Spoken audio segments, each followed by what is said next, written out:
El honor de tener la presencia aquí en nuestra ciudad, no solamente en la ponencia y charlas que va a brindar, sino también compartiendo con los medios públicos aquí en el piso, tanto a la mañana como ahora a la tarde. Está con nosotros aquí en La Aristocracia en Radio Nacional Esquel, Cecilia Flashland, que es docente, entre muchas cosas. Podríamos estar muchísimo hablando, pero principalmente vamos a poner directora del canal Encuentro aquí en nuestra querida República Argentina. Gracias, Cecilia, por venir, ¿eh? No, muchas gracias por invitarme. Para arrancar así, ahora vamos a tocar la charla, ¿no? La charla que tuviste ayer y que vas a brindar hoy, pero en lo personal, creo que Canal Encuentro vino a no solamente a incluir la federalización de los contenidos audiovisuales, lo voy a decir hasta estéticamente, lo voy a poner, ¿no? Vino a renovar, para mí, en el sentido estético de los medios de comunicación públicos también. Siempre me interesó hablar con alguien que tenga que ver con Canal Encuentro, pero me parece que vino a renovar, a innovar la estética también, más allá de los contenidos federales. Sí, en su momento cuando el canal nació tenía muchas originalidades. En principio me parece que la pertenencia al sistema educativo lo sacaba tal vez de la instantaneidad y lo ponía en diálogo con capaz la tradición cultural más importante de la Argentina, que es la escuela pública. Entonces eso ya era un condicionamiento. Y después me parece que en esa primera etapa, este proyecto que nace durante el kirchnerismo y tiene al frente en su principio a Tristán Bauer, también lo que hizo él fue de alguna manera como tomar buena parte de la estética del cine, que es el lugar donde él viene, digamos, y eso también hizo digamos, que se impregnara la estética de los contenidos del canal. Desde su comienzo hasta el presente, el canal tiene siempre el desafío de cualquiera sea el contenido que tenemos que presentar, desde matemática a filosofía Total. contemporánea o la inteligencia artificial, hay una gran preocupación por el formato. Hay un equipo artístico en el canal de guionistas, de realizadores, que trabajan, entre ellos y también con las casas productoras que hacen algunas de las producciones del canal, en la discusión sobre el formato. El cómo, digamos, de cómo presentar los contenidos, ocupa mucho de las discusiones Qué bueno. del canal, un poco por esta idea que vos decís, de sentir que esa renovación estética puede conseguir que la televisión o ahora también otras pantallas, digamos, acerquen un contenido que no está en otros lados y que a la vez sean entretenidos, sean innovadores. Sí, eso de la renovación estética o de la búsqueda estética es un mandato muy fuerte en el canal. Qué bueno, es notable y además, digamos, cuando uno quiere generar contenido, sobre todo si es público, aquí en Latinoamérica y en Argentina, para que llegue, necesariamente uno tiene que hacer un esfuerzo en la renovación y en la estética. Y ahí nombrabas algo también que me parece interesante. Por ejemplo, nombraste la inteligencia artificial.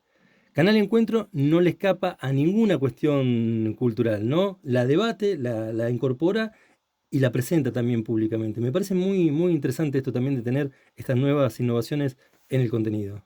Sí, los contenidos del canal tienen como diferentes motivaciones, ¿no? Cuando pensamos, bueno, ¿de qué vamos a hablar en esta temporada? En este caso la lanzamos hace poquito, a mediados de mayo.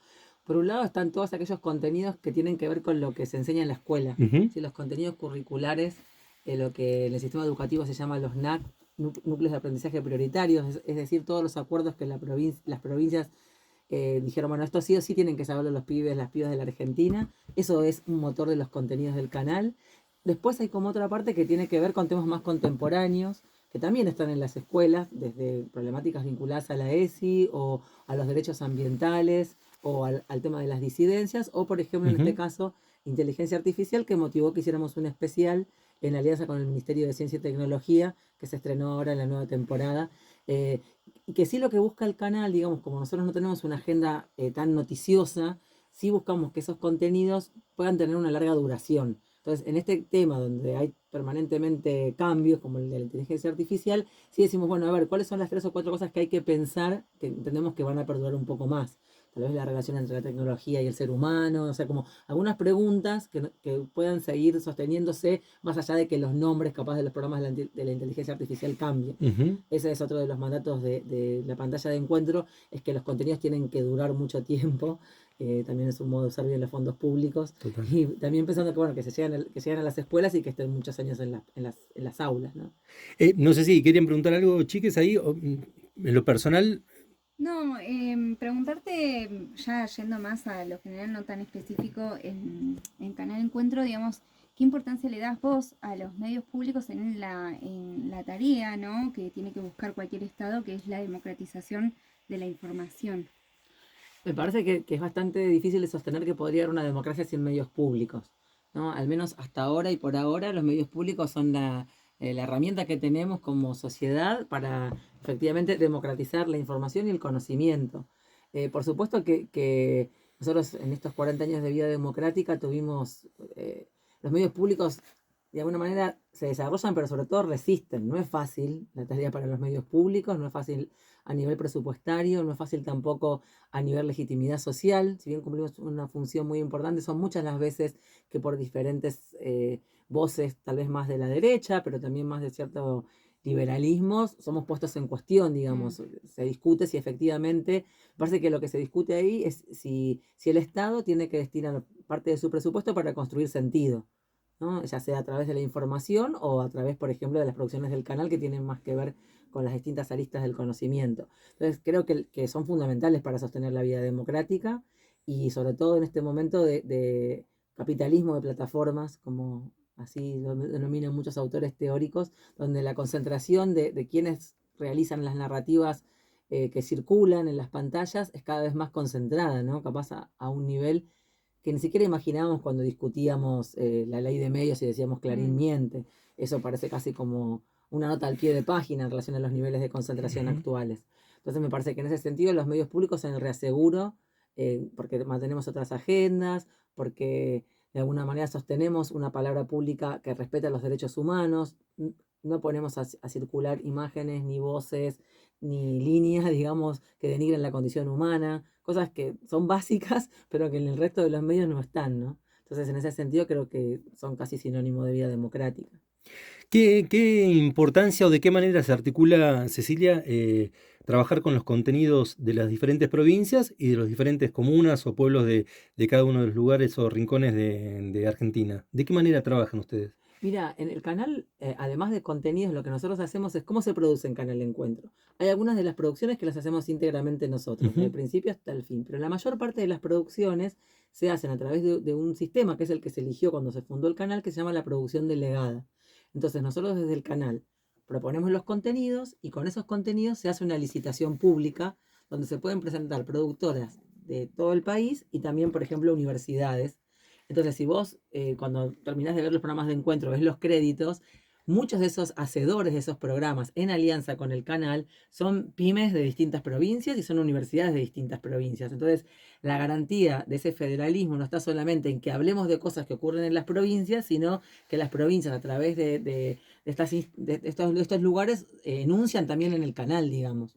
Entonces, en Claro, ese sentido, participen en la producción de participan en la contenidos. producción de contenidos, sí, son responsables. Que ahora, por ejemplo, el año pasado se estrenó una serie espectacular sobre la Cueva de las Manos, un patrimonio de la humanidad, de la UNESCO que queda en la provincia de Santa Cruz, y eso lo hizo la Universidad de Río Negro. Entonces, esa universidad es hacedora de eso, además que hablamos de algo que está ubicado en la provincia de Santa Cruz.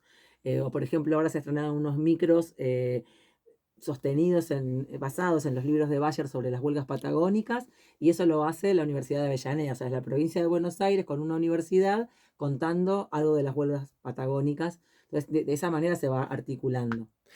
La idea de charlar con Cecilia, bueno, tiene que ver, obviamente, en el marco del encuentro de sociales aquí en Esquel, auspiciado por el Instituto 809 de nuestra ciudad, y es también tratar el tema como lo está haciendo ahora, y nosotros acompañando, escuchando un poco, que tiene que ver con la producción en los medios públicos, específicamente encuentro, pero creo que se traslada y se lleva adelante también hacia todos los medios públicos, ¿no? Como directora, estando justo en el eje principal de un medio público tan importante como es el canal Encuentro, pero lo podés extender a las radios públicas, a la TV pública también. ¿Cómo estás viendo la actualidad de ver a los medios públicos frente a esta concentración mediática, no solamente en los formatos tradicionales, sino también en las plataformas y el mundo digital? Es muy fuerte, ¿no?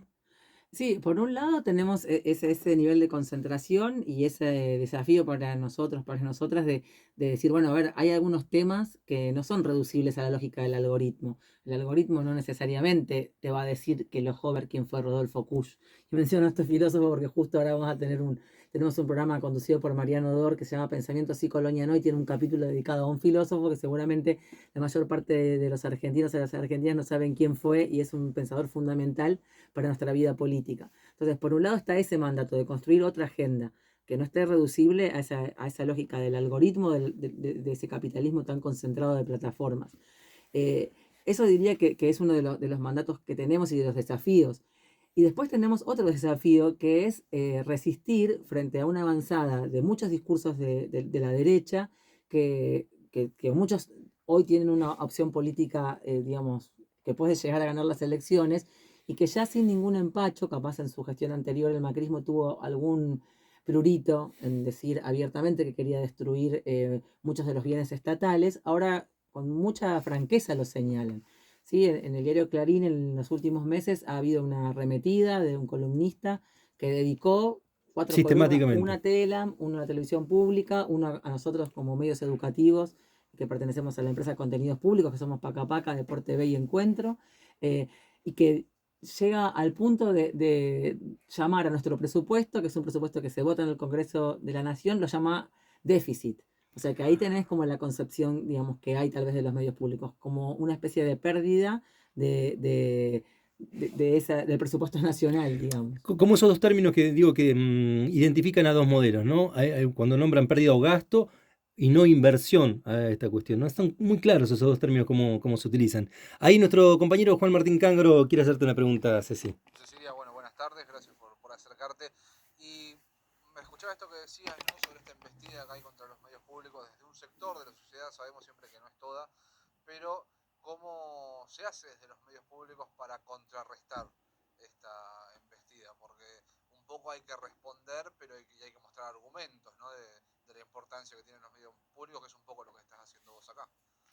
Sí, a mí me parece digamos, cuando uno dice, bueno, ¿qué caracteriza a un medio público? Bueno, un medio público lo caracteriza a los productos de calidad, lo caracteriza sostener un pluralismo de ideas, de representaciones, también mantener una independencia que no quiere ser de ninguna manera, lo que no implica no estar en vínculo con las relaciones políticas, porque no existe, no podría existir eso, pero mantener un cierto criterio de independencia. Entonces me parece que nosotros tal vez tenemos que sostener las banderas que nos definen como medios públicos y no achicarnos también, porque me parece mira, yo durante los años del macrismo yo trabajaba en el Ministerio de Educación, yo soy una trabajadora estatal básicamente, tengo mi cargo concursado en el Ministerio de Educación y durante esos años que nosotros tuvimos despidos masivos de compañeros, me acuerdo de un compañero y que todo el tiempo éramos sometidos a una especie de desconfianza, de ser calificados de grasa militante, de ñoquis.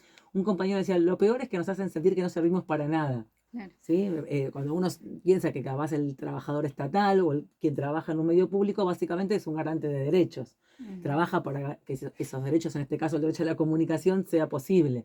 Entonces me parece que también hay que hacer un trabajo político, diría con una palabra que capaz no la uso mucho, pero que es con la autoestima del trabajador de los medios públicos, en el sentido de decir, el laburo que hacemos tiene un prestigio, tiene un sentido, cumple una función social y no es reemplazable por otra cosa. Porque me parece que esa descalificación también nos hace mal, digamos. Entonces también me parece que hay que trabajar sobre eso y defender todo lo que sí se genera, ¿no? Estas ideas, estos principios que forman parte de un proyecto político comunicacional, ¿no? Que tiene entre sus principios la defensa de los derechos, como por ejemplo el de la comunicación e información, también se ve reflejado en los productos comunicacionales que lleva adelante el canal público Encuentro, ¿no? Sin ir más lejos, bueno, en la presentación de la programación del 2023 lo han dejado muy claro con esta programación dividida en 3 ejes que buscan justamente esto que vos mencionás, ¿no? Defender estas banderas de la democratización de la comunicación. Sí, nosotros esta temporada tenemos muchos estrenos, son como 50 estrenos propios y después tenemos 34 otras producciones que son el resultado de un concurso espectacular que hizo el Ministerio de Cultura que se llamó Renacer Audiovisual, en el que hay contenidos de todas las provincias. Entonces, como es un paquete tan grande de estrenos, tuvimos que armar esos 3 ejes para poder ordenar. Bueno, ¿cómo explicamos cuando damos una entrevista, cuando tenemos que contar algunos qué es lo que vamos a estrenar? Entonces, algunos programas los pusimos bajo un eje que llamamos Democratizar el Conocimiento, con esta idea que, bueno, que todos tienen derecho a saberlo todo, digamos. O sea, por eso hacemos un programa sobre la tabla periódica, en mi caso que soy de bioquímica. Bueno, ¿cómo hacemos para que alguien entienda los elementos de la tabla periódica? O sea, nosotros trabajamos con la divulgación, o sea que si un programa de Encuentro no lo entendés es porque lo hicimos mal. Entonces, un eje es esa, la democratización del conocimiento. Otro eje, y hay muchos programas en ese eje, otro eje le pusimos de nombre Conocer el pasado para entender el presente. En Encuentro, los temas de memoria y los temas de historia son constitutivos, no solamente porque funcionamos en la Exesma, el canal nuestro tiene el edificio en la Exesma, lo mismo Pacapaca y Deporte B, lo cual nos obliga a tener un porcentaje importante de la programación destinada a temas de derechos humanos del pasado y del presente. Hay muchos programas de historia, hay muchos programas de memoria. Y después hay un último eje que se llama ampliación de derechos, donde nosotros colocamos algunos programas que tratan de pensar qué sucede hoy con muchos temas que son deudas de la democracia. Ahí capaz hay programas que tienen que ver con las disidencias, o hay un programa para mí espectacular que se llama Derechos Sagrados en la Periferia, que toma la agenda de tierra, techo, trabajo y comunidad y se pregunta qué está pasando hoy con los sectores populares cuando es muy difícil que se logre el pleno empleo. ¿Cómo se las rebuscan esos sectores Bien. populares para inventarse su propio trabajo, para que esos trabajos también tengan la posibilidad de tener derechos y tener una vida medianamente digna?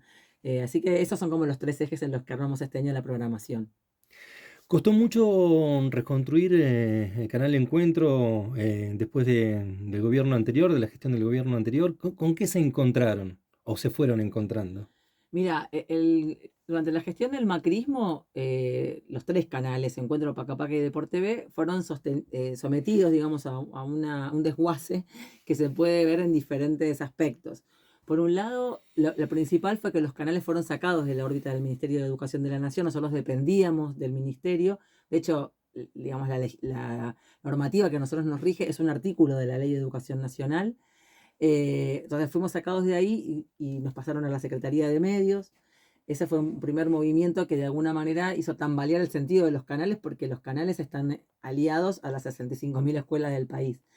Después también se abrió, digamos, una lista de despidos y de retiros voluntarios. Por ejemplo, cuando nosotros volvimos a la gestión, Pacapaca tenía 8 trabajadores nomás. 8 8 trabajadores. trabajadores. Ahí hubo mucha gente que decidió irse con el retiro voluntario y otras que fueron despedidos. Después, básicamente también lo que hubo fue una reducción presupuestaria importante, se produjo mucho menos, hubo muchas menos producciones. Entonces, digamos, hubo como un ataque en diferentes frentes, pero para mí el más fuerte fue como esta idea de hacerle perder un poco el sentido a los canales, ¿no? Que es a veces lo que más hubo que trabajar. Y después también que los trabajadores estuvieron varios años sin cobrar su paritaria. Eso también fue muy, muy significativo y muy fuerte. Por supuesto que para el macrismo tal vez el ensañamiento tuvo, por ejemplo, fue con Samba, ¿sí? Con Samba sí hubo un ensañamiento particular de sacar el programa del aire, bueno, de entender que Deteriorar efectivamente hasta el símbolo que era Samba, deteriorarlo a la los vista a muñecos, propósito, ¿no? sí, esa imagen quedó muy fuerte grabada, no hay Sí. lugar donde no vaya donde me la recuerden. Y me parece que tiene que ver con que Samba es un producto realmente muy exitoso. Total. O sea, ha construido una pertenencia nacional en las infancias como tal vez no lo hacía, no sé, desde Villiquen. Creo que no había aparecido otro producto para las infancias con tanta eficacia, ¿no? Entonces ahí sí hubo un ensañamiento, con Samba hubo un ensañamiento. Sí, creo que por primera vez, me parece, me animo a arriesgar también que en el contenido educativo que se destinaba y se destina a las chiques también tenía que ver con sacar el romanticismo de los temas para los chicos, sino tratar de ayornarlo al momento en que vivimos y cómo se vive en Argentina. Y eso me parece que fue otro de los plus, o es un plus extra que tiene también los medios públicos, ¿no? Y Canal Encuentro, Pacapaca, obviamente, todo. ¿Vos a qué te referís con no Vi- ser tan solemne? Exactamente, como una distancia entre el consumidor, entre comillas, lo digo, el consumidor de los productos y la elaboración de los mismos, ¿no? No había una solemnidad, un acartonamiento que le permitiera no verlo o alejarlo del producto. Sí, vos sabés que cuando se hace cualquier producción en Canal Encuentro, y el caso de Samba es clarísimo, es como que se hace una mesa donde está alguien que viene del campo académico, que en el caso de las primeras etapas de Samba fue el historiador Gabriel Di Meglio, que era el contenidista de la serie, uno de los historiadores más importantes de la Argentina. Después hay una casa productora, que en este caso es El Perro en la Luna, una casa productora de Sebastián Miñona, con muchísima experiencia, con una creatividad zarpada, y después está el canal, digamos. En ese caso, digo encuentro porque Pacapaca era una franja de encuentro en ese entonces. Entonces, en esa mesa, entre alguien que viene del campo académico y que estaba acostumbrado a escribir paper para el CONICET, un realizador que viene del palo del entretenimiento y el canal, con muchas peleas, discusiones, Se tejía. intercambios, se va tejiendo algo bueno, que en este caso se tradujo nada menos que en un dibujito animado como Samba, que me parece que también tiene que ver con que, los canales miraban mucho lo que pasa en las escuelas, porque la primera etapa de Samba era una efeméride, era para acompañar las efemérides obligatorias, Claro. 25 de mayo. Haber entendido también, porque también otro discurso muy fuerte que hay socialmente, que es la descalificación permanente de la escuela, haber entendido no, que la escuela es el lugar donde se transmite conocimiento, donde se construye identidad, donde se construye comunidad, y por lo tanto también tomarlo como un elemento para la producción. Entonces eso también creo que fue muy significativo, a mi entender, para el éxito de los canales, y me atrevería a decir que en el macrismo los canales, sobre todo en Encuentro, sobrevivió por el rol de los sindicatos y de las escuelas. ¿Sí? Esas dos instituciones de la modernidad tan desprestigiadas son las que sostuvieron utilizando los programas en las aulas, compartiéndolo con otras generaciones. Así que creo que por eso amo tanto la escuela argentina. Amamos. ¿Sabés, Cecilia, que hoy hablábamos con una compañera de aquí de la radio también? Tenemos sobrinos por ahí, o a los que tienen hijos, pero que están en los 11, 12, 13 años, que crecieron viendo Samba. Su primer dibujito animado, el primer dibujito que les gustó fue Samba. Y uno pensaba, no, ojalá o sea, yo crecí viendo Pokémon, Dragon Ball, por ejemplo, todos productos que vienen Ahora de entiendo todo, Tincho. afuera, que podrán estar buenos, no digo que no, pero no nos traían a nada de nuestra realidad cotidiana, no aprendíamos nada de la historia de nuestro país, y realmente es un valor importante ese que se le dio a través. Siempre lo tengo presente a Samba porque fue el primer dibujito que miró mi sobrino, pero después a toda una generación, hay un rango de niños y niñas que crecieron viendo ese contenido. Sí, y por supuesto que la existencia de Samba está atada a un contexto político que es el kirchnerismo, porque entiendo que en estos 40 años de democracia el kirchnerismo fue el proyecto político que por primera vez desde el 83 en adelante entendió que había algo de la historia nacional que podía servir para alimentar las luchas del presente, ¿no? Así como capaz el alfonsinismo trató de sacarse de encima el pasado por los fantasmas que convocaba ese pasado, y el menemismo se sumó a la idea del fin de la historia. Me parece que el kirchnerismo entendió que la única forma de entender después del 2001 los conflictos de la Argentina era revisar la historia nacional. Entonces, si uno empieza a ver cómo tanto Néstor como Cristina hablan de temas históricos, ¿sí? Uno decía, bueno, Cristina decía, mi prócer favorito es Belgrano, o sea, hacía mucho que un presidente o una presidenta no decía una frase así. O bueno, lo que se hizo con Malvinas, ¿no? Volver a colocarla en la escena política como una discusión que permitía construir sentido sobre otros problemas del país, ¿no? Discutir qué significaba la soberanía, por ejemplo. Entonces me parece que Samba también es la traducción para las infancias de esa idea, de que nosotros cuando nos pensamos como pertenecientes a una comunidad, si conocemos esa historia, esa pertenencia se siente más fuerte, y es necesario conocer esa historia. ¿Sí? Bueno, nacimos en este lugar del mundo. Bueno, ¿por qué nos pasan los problemas que nos pasan? ¿Por qué hay tantas injusticias? ¿Por qué hay tantas riquezas? Bueno, conocer la historia te ayuda como a comprender eso, ¿no? Para ir finalizando, súper agradecido de la charla aquí, Cecilia, y la amabilidad también tiene que ver con cuáles son los desafíos presentes que le quedan al canal de Encuentro aquí en la Argentina para estos tiempos cercanos. Bueno, los desafíos son un montón, porque por ahora nosotros no podemos no pensar que la suerte de los canales públicos están atados a un proyecto político. Eso, viste, a veces nos dicen, bueno, pero ustedes se tienen que comparar con la BBC. No, o sea, no. Acá nosotros, cuando sostenemos políticas estatales, la verdad que a veces necesitamos que haya un acompañamiento de los proyectos políticos que ganan las elecciones, si no, no se pueden sostener. Ujú. Entonces, ese diría que es el principal desafío, que es imaginar cuál va a ser la suerte de los canales públicos educativos en función de ese panorama político que lo vemos bastante incierto por ahora, aunque bueno, me gustaría ser optimista. Y después los desafíos tienen que ver con, por ejemplo, con cómo mejorar el tema de las redes sociales, que para el canal es un desafío permanente, cómo tal vez imaginar que ahora, por ejemplo, estamos haciendo un proyecto de convertir algunos programas en podcast. Ujú. Bueno, a mí me encantaría que podamos hacer algunos streamings, o sea, otras cosas que tienen que ver con las formas de la comunicación más actuales, y que el canal en ese sentido por ahora es medio muy clásico. Entonces, eso también es un desafío para nosotros. Y después Bueno, pero está tenemos, bueno que tengan el interés, está buenísimo que ya hablen del streaming, por ejemplo, sí, para el como, lanzamiento hicimos un streaming que claro, lo condujo David Gudiño del colectivo Identidad Marrón, que estuvo muy bueno. Eh, y ahora también nosotros para el Mundial, en nuestra sede en la ESMA, construimos un estudio nuevo que está excelente. buenísimo, que lo usa tal vez más Deporte B, que tiene más necesidad de ser vivos, pero bueno, es un estudio para las 3 señales.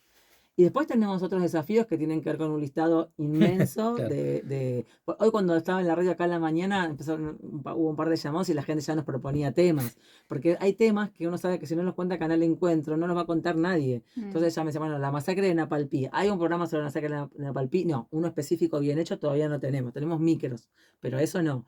Después me decían, bueno, sobre todo las investigaciones que hay sobre las reducciones, centros clandestinos que hubo para los pueblos indígenas en la Patagonia. ¿Hay un programa sobre eso? No.